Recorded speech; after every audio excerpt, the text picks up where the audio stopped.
एक युवा व्यवसाय स्त्री है। उसने कम उम्र में ही अपने बलबूते पर एक्सपोर्ट इंपोर्ट के अपने व्यवसाय में काफ़ी तरक्की की है।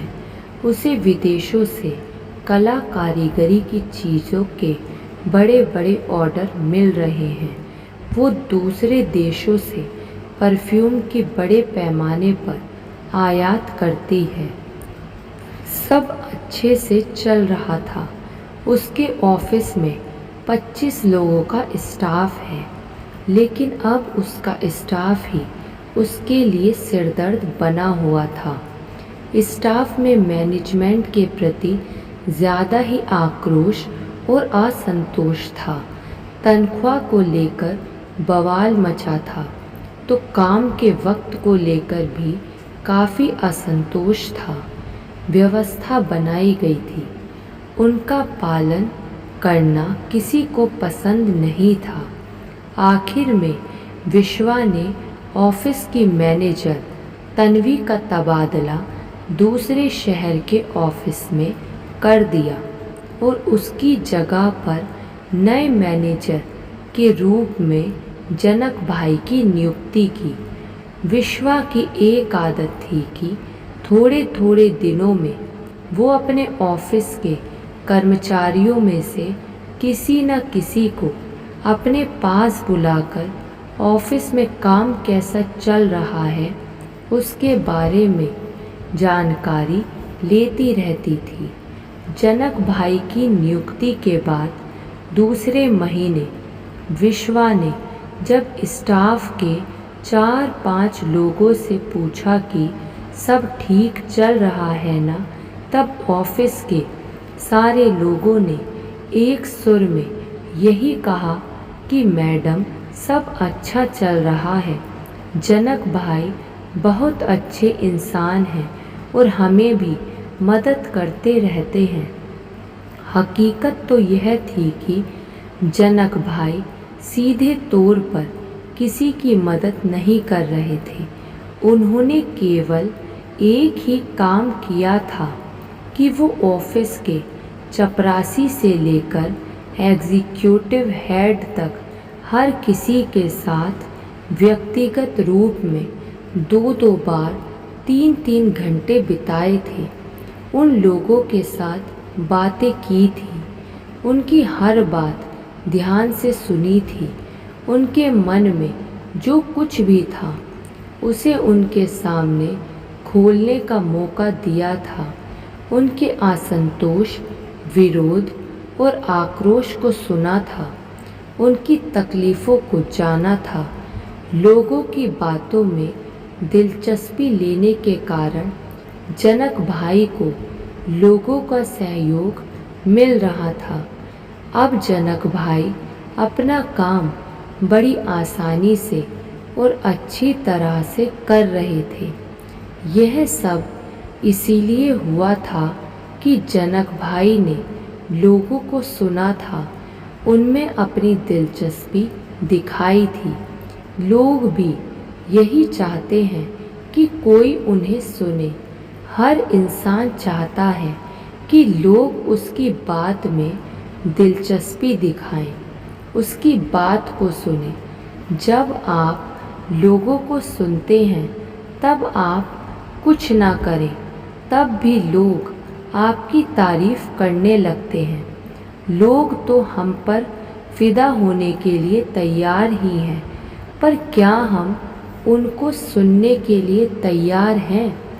व्यवसाय हो, पारिवारिक जीवन हो या सार्वजनिक जीवन, अगर आप लोगों को सुनेंगे तो लोग आपको सहयोग देंगे। एक सफल राजनेता में यह गुण अवश्य होता है। वो जनता की बात सुनता है, विरोधियों की बात सुनता है, पार्टियों की कार्यकर्ताओं की बात सुनता है और सरकारी अधिकारियों की बात भी सुनता है। इसी कारण वो लोगों को अपना लगता है। मैं जब गोवा में एक हॉस्पिटल में डॉक्टर का काम करती थी, तब दूसरे डॉक्टरों की तुलना में मेरे चैम्बर के आगे काफ़ी भीड़ लगी रहती थी। भीड़ के कारण देर लगेगी यह जानने के बाद भी दर्द वाला मुझसे ही सारवार करवाने का आग्रह रखते थे। ऐसा क्यों होता था? क्योंकि मैं दर्दी की तकलीफ़ को ध्यान से सुनती थी, उसकी पीड़ा और तकलीफ़ के बारे में ध्यान से सुनती थी, जिसके कारण दर्दी का आधा दर्द तो वहीं पर ख़त्म हो जाता था। हमारे हॉस्पिटल के डायरेक्टर डॉक्टर तलाल को भी मेरी यह विशेषता बहुत अच्छी लगती थी, जो दूसरे डॉक्टर दर्दियों को केवल 5 मिनट में ही रवाना कर देते थे। उनके लिए भी ये नियम बनाया गया कि 15 मिनट पहले डॉक्टर के चैम्बर से दर्दी बाहर नहीं निकलना चाहिए। जब हम किसी इंसान की बात को ध्यान से सुनते हैं तब उसका असर हम सोचते हैं उससे कई गुना ज़्यादा होता है।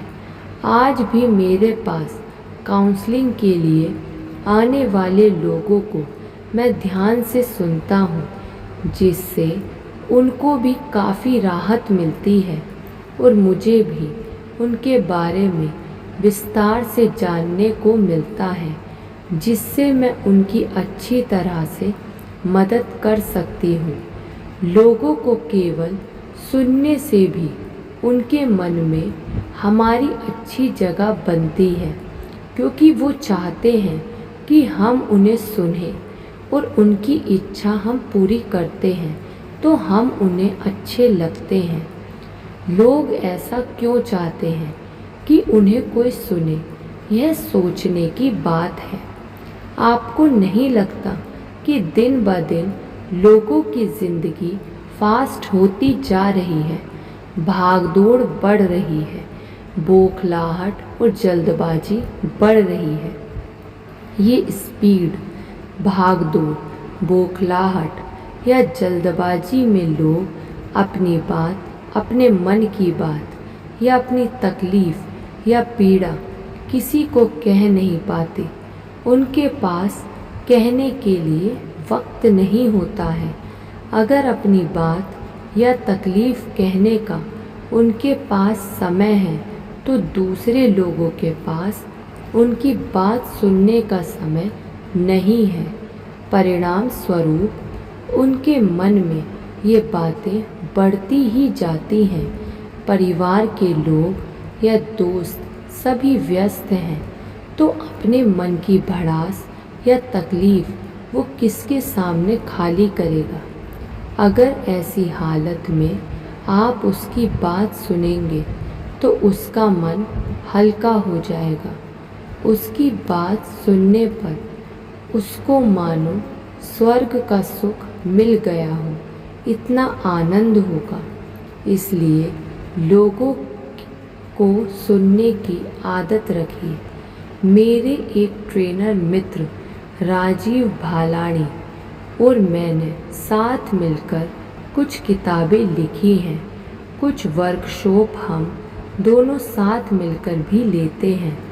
इस वर्कशॉप के दौरान मैंने देखा कि राजीव भाई अगर स्टेज पर से कोई बात समझाते हों और श्रोताओं में से कोई सवाल करे या अपनी कोई बात रखे तो राजीव भाई उसे पूरे ध्यान और धैर्य से सुनते हैं। वर्कशॉप के दौरान विराम के वक्त में भी उनके आसपास कई लोग इकट्ठा हो जाते हैं और राजीव भाई उन्हें पूरे ध्यान से सुनते हैं।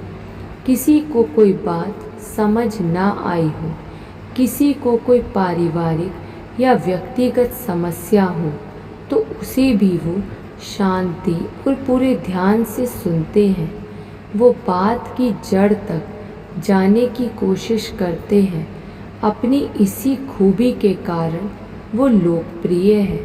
जो ट्रेनर अपने श्रोताओं को ध्यान से सुनने की खूबी जानता है वो उनको पूरा संतोष दे सकता है और खुद भी सफल हो सकता है। यह सिद्धांत हर व्यवसाय में लागू होता है। लोगों को सुनने के लिए अगर हम अपना कीमती समय देते हैं तो उससे भविष्य में हमें कई गुना फ़ायदा हो सकता है। इसलिए लोगों को सुनिए, ध्यान से सुनिए। आपको अनुभव होगा कि कई लोग पहले तो हमसे सलाह मशवरा मांगते हैं और हम जैसे ही उस विषय में उनसे कुछ कहते हैं कि वो अपनी बात शुरू कर देते हैं। ऐसा क्यों होता है? क्योंकि लोगों को अपनी बात कहने का मौका नहीं मिलता। आप अगर चाहो तो वो मौका दे सकते हैं।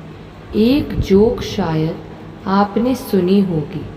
एक महिला अपने पति को डॉक्टर के पास ले गई। डॉक्टर ने पूछा, कहिए क्या तकलीफ़ है? तब उस महिला ने जवाब दिया कि डॉक्टर साहब, मेरे पति नींद में भी बोलते रहते हैं, कुछ दवाई दीजिए ना।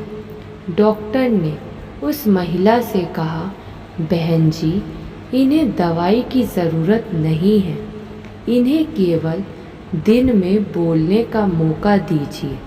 हमें जिन लोगों के साथ काम करना होता है उसमें से ज़्यादातर लोग अपने लिए ऐसा मौका ढूंढते रहते हैं। जब हम उनकी बात सुनते हैं तो उनको बहुत अच्छा लगता है।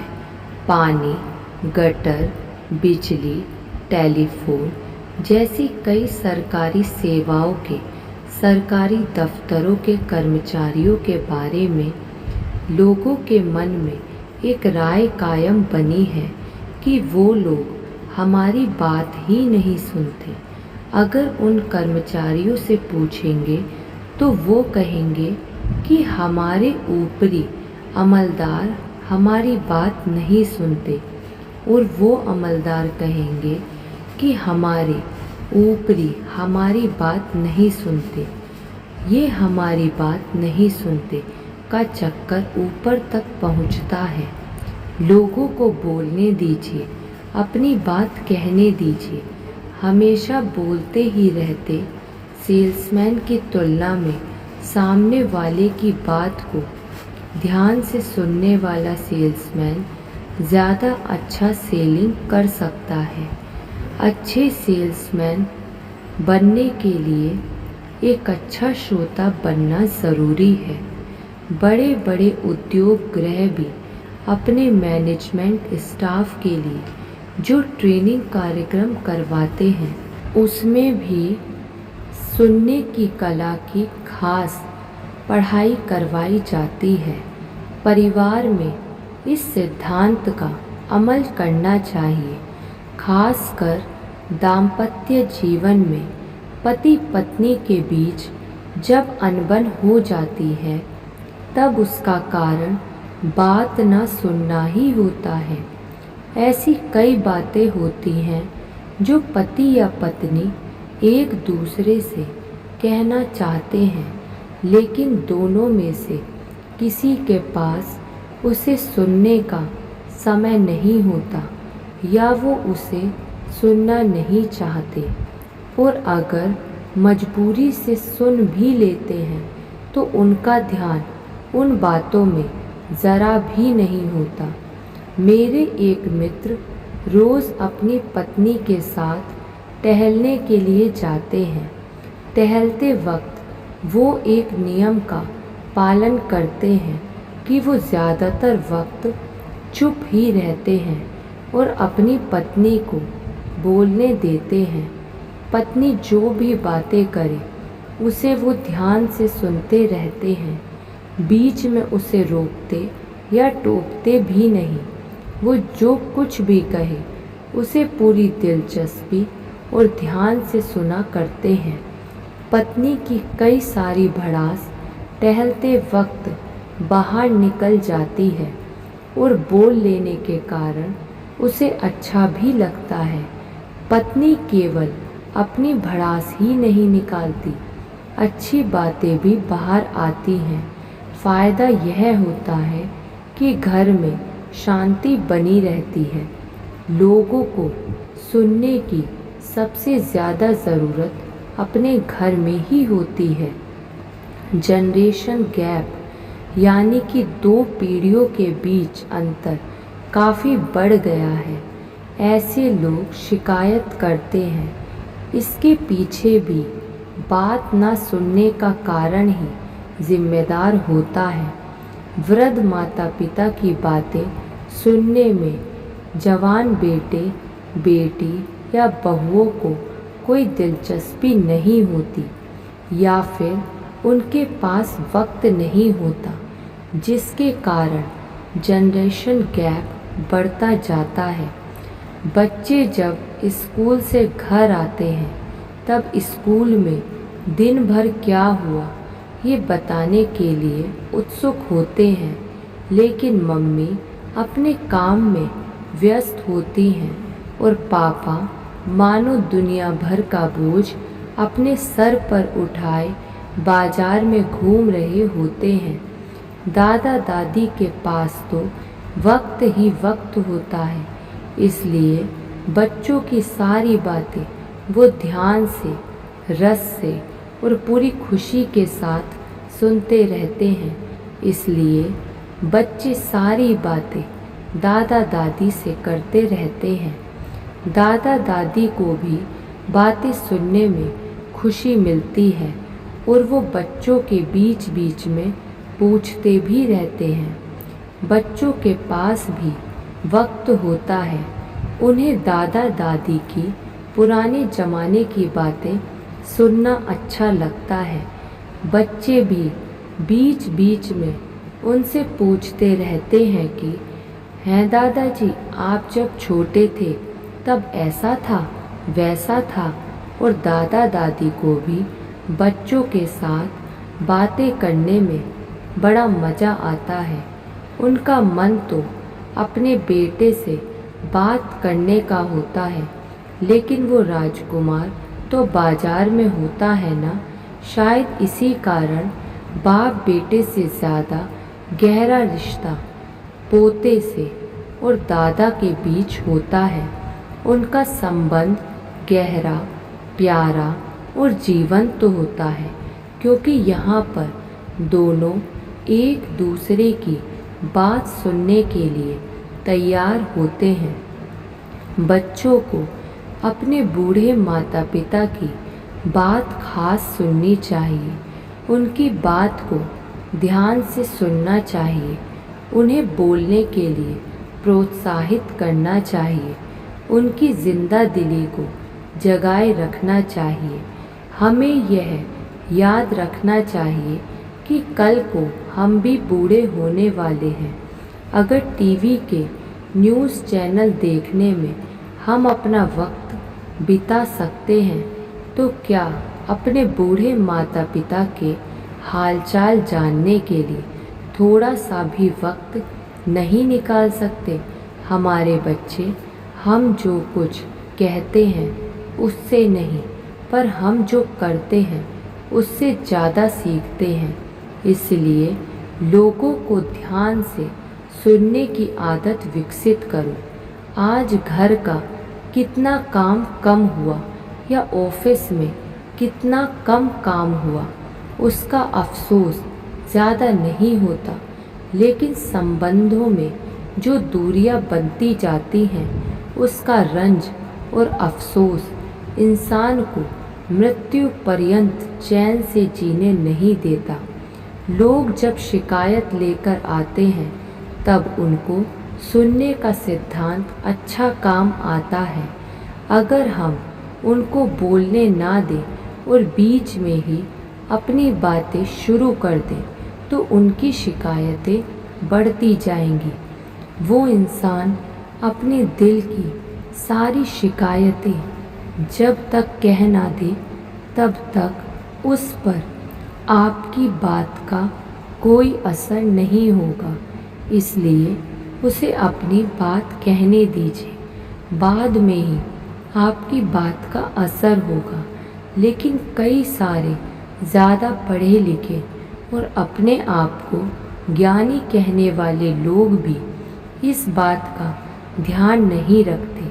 अगर लोगों को सुनने की बात ही समझ में आ जाए तो हम लोगों के दिलों पर राज कर सकते हैं। साधारण से लेकर असाधारण प्रतिभावान इंसान तक सब लोग अपनी ही बात दूसरों को सुनाने के लिए व्याकुल होते हैं। अपने आसपास के लोगों को अपनी बात कहने के लिए प्रोत्साहित कीजिए। उन्हें अपनी बात कहने के लिए माहौल दीजिए। उन्हें पूरे ध्यान से एकाग्र चित्त से सुने और बीच बीच में बात से जुड़े सवाल पूछते रहिए, जिससे उसे भी जवाब देने में मज़ा आएगा। बस ये काम करके देखिए, आप उनको बहुत प्रिय लगोगे और जो सबसे प्यारा इंसान हो उससे अनुकूल होना किसे अच्छा नहीं लगेगा। धन्यवाद।